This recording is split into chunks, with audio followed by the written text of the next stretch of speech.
Hey, good afternoon, guys. Tush coming at you from the Tush Mahal. Sunday, August 17th. Just coming up to 1:45, and we got about 20 degrees outside. Been kind of a rotten weekend. It's starting to get a little bit better this afternoon. It was kind of rainy and overcast this morning. Rained pretty much all day yesterday. You can still see a few puddles on the ground.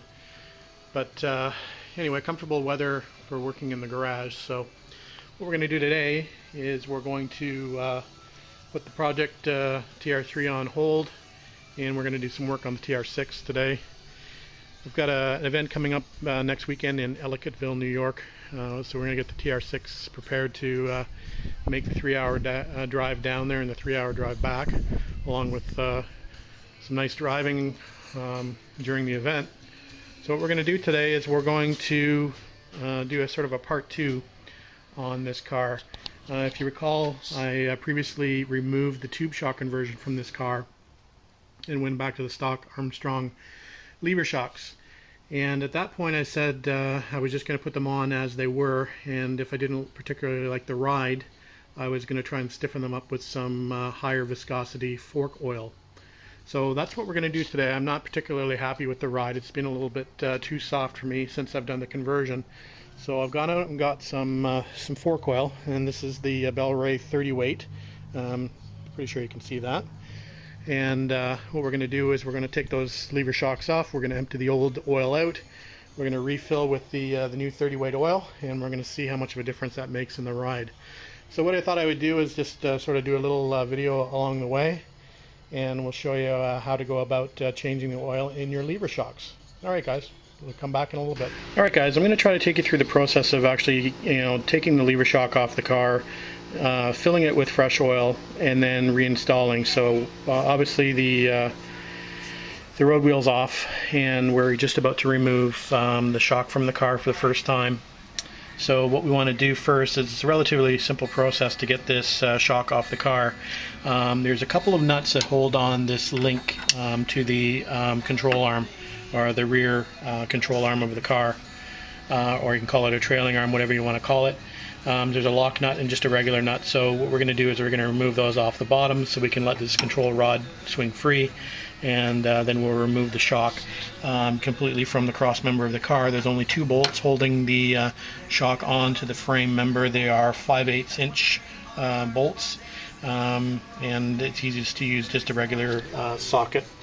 I find the inside one's a little bit easier with a deep socket, and the one closest to you is easier just with a regular socket. So what we'll do is we'll remove that first. Again, to remove this or to loosen this link off, you can actually jack up the trailing arm a little bit to take some of the pressure off the bolts or off the link, but it's not really necessary. It doesn't really drop that far once you remove those 2 nuts. So we're going to go ahead and do that. Alright guys, the lock nut and the regular nut have been removed, and then you'll see that there's a large washer and the bushing from underneath the trailing arm actually come off. Then that releases this link, and you can sort of pull that up, and you can see the top bushing and the other washer that fit obviously on the control arm, just like that. And I'll just remove those for now. I find this rod is actually, you can remove it if you want. I tend to just leave it on if it's in good shape and it doesn't need to be replaced, and this one looks like it's in pretty good shape. So I just generally move it up and let it rest. When it falls, I let it rest on top of the brake drum. It just gives me a little bit better access to get this bolt out off the shock mount. So that's what we're going to do now. We're going to use our 5-inch socket and remove those 2 bolts. Right, okay, I've got the outside bolt off, and now generally what I do is let this drop back down, back onto its bump stop, and it gives a bit more access to be able to get the inside bolt off, which is a little bit more tricky.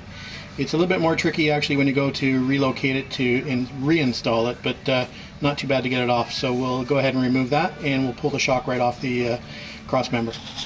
Alright guys, we have the shock out of the car, and we're just going to do a quick inspection to make sure that we've got no leaks. So the seals look okay. We don't have any leaks here.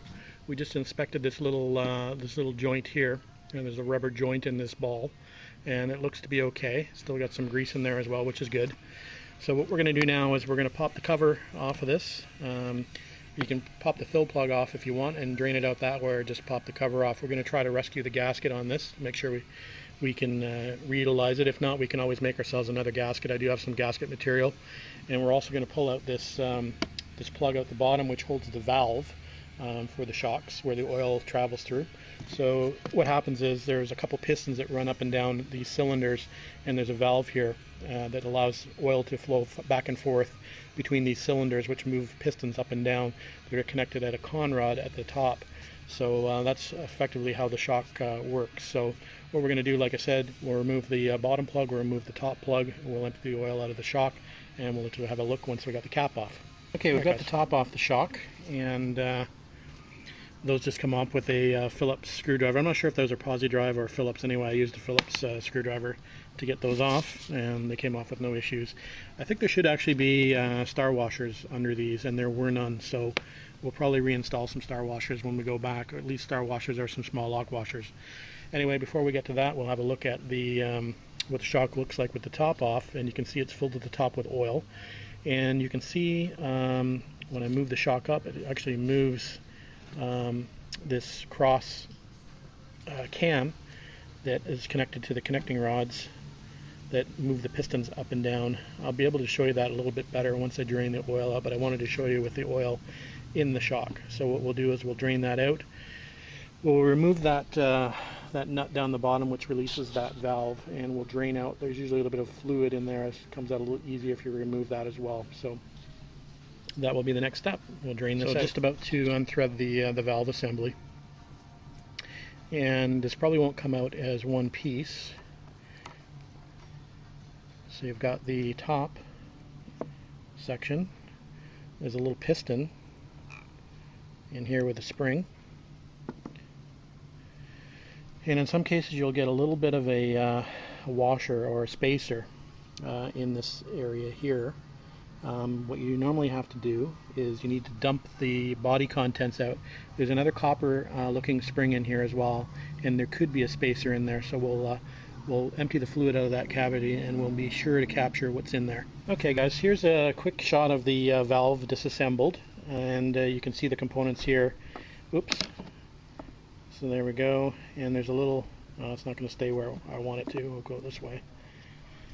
We got a little shim spacer here as well. So just wanted to give you a quick shot of that. There are a couple O-rings that can be replaced if you have an issue with this leaking. You can actually see the holes where the oil actually moves through to affect the ride. There are a couple of changes you can make to these springs here. You can actually shim this spring with these little shims. Or you can actually tighten the nut or loosen the nut on this spring to make some adjustments if you like.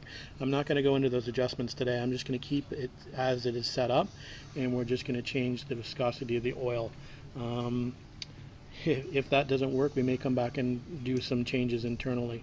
But for right now, like I said, we're just going to change the oil out. Oh, and just a quick view of the shock now with the fluid removed, and I'll just move that arm up and down so you can see what I mean. How that cam is attached to the two pistons with some connecting rods, and they just move it up and down, and they push fluid back and forth within the two cylinders through the chamber at the bottom of the shock. Alright guys, so before we fill oil in this, you may want to actually go ahead and just sort of flush this internal cavities out. It's been suggested to use something like a mineral spirits to do that. So I think I'll run some mineral spirits through here. I'm going to flush that then with some fresh oil, and then we'll refill. When I refill my shocks, I start usually with the chamber at the bottom, so I'll fill that and I'll work the arm to get the air out and to get all the oil into the bottom chamber before we put that valve back in. So that's what I'm going to do now. We'll fill that, put the plug back in, and then we'll invert the shock, and we'll fill that top cavity. So once you put the oil in, you're just going to move the arm back and forth, and you're going to get all the air out and get as much oil in as possible. You can already see that's gone down significantly, so we'll add more oil to top that back up. But just keep moving the arm back and forth until you see all the air bubbles escaping. and top it back up to the top. Okay guys, the top cover has been reinstalled with some new star washers, and we've got the fill plug back in, and everything's tightened up and ready to go back on the car. So that's what we're going to do. Okay guys, so the shock's been reinstalled, and we're just about to connect the connecting rod to the trailing arm. And what we're going to need to do now is we're going to actually need to bring the jack over, and we're going to lift the trailing arm slightly so we can put the bushing on the bottom with the large washer, and add the large nut and the lock nut to the bottom. So that's what we're going to do now, and then we'll be finished. Okay guys, just about to button it up. So that control arm is now attached to the bottom of the trailing arm, and the lock nut's in place. The one thing you might want to check, obviously, is your bump stops, to make sure your bump stops are in good shape, both on the bottom here and on your trailing arm. And mine seem to be holding up okay. So that's about it. We'll put the road wheel back on, and we'll move over to the driver's side. I'm not going to show you the driver's side. It's exactly the same as the passenger side. Like I said, just the access is a little tighter on the driver's side because of the fuel line, and in some cases the emissions line. Alright guys, that's it. Talk to you later. I'll report back after the drive. So she's all buttoned up and ready to go for a road test, so we'll have to do that another day though. It's getting a little gray and dark looking out, so we'll test it probably tomorrow, and see how that new fork oil works out. It definitely is stiffer, which is a good thing, but we won't know for sure until we get her out on the road. So that's it for now guys. We'll upload this and we'll talk to you later. Well, it's a nice night, so I think a little road test is in order. So see if I can take a little bit of video out on the road. Alright guys.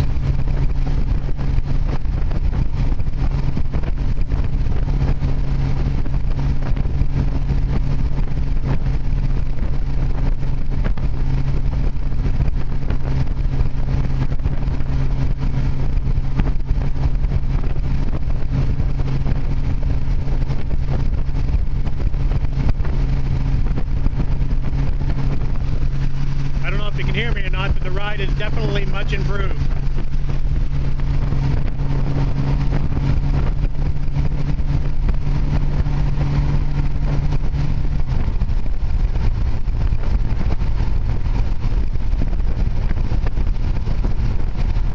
Well, I would definitely call that a success. The ride's definitely much better. It's firm, but it was definitely not harsh, so quite happy with that. So we'll put her away in the garage until next weekend, and may do a little bit more work on it. We'll probably give her a quick wipe down, a little wash before we go away next weekend. All is good. Talk to you later guys.